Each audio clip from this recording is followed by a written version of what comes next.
Sizni onangiz ham bir vaqtlar orzulari bor kichkina qiz edi. Ehtimol, u hozir yashayotgan hayotni aynan shunday tasavvur qilmagandir. Siz onangizni ko'pincha faqat ona sifatida ko'rasiz. Uy, ovqat, kir, g'amxo'rlik. Go'yo u tug'ilganidan beri faqat mana shu vazifalar uchun yaratilgandek. Go'yo u tug'ilganidan beri faqat ona bo'lgandek. Ammo u ham bir vaqtlar orzu qilgan, kulgan, umid qilgan kichkina qiz edi. Qayerlargadir borishni orzu qilardi. Kimdir uni chin dildan tushunishini kutardi. Balki u ham kimningdir mehriga zor bo'lgan. Balki kechalari yostiqqa yuzini bosib yig'lagan.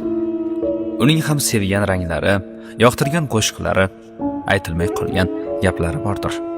Hayot esa asta-sekin uni onaga aylantirdi.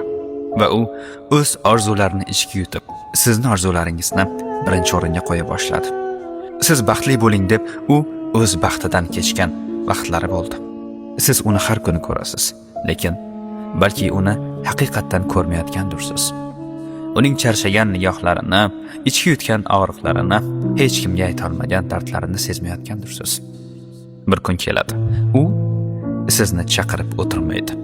U siz bilgan onadan oldin orzulari bor qiz edi va ehtimol hali ham ichida o'sha qiz yashayapti. Onajon, sizni juda ham yaxshi ko'raman.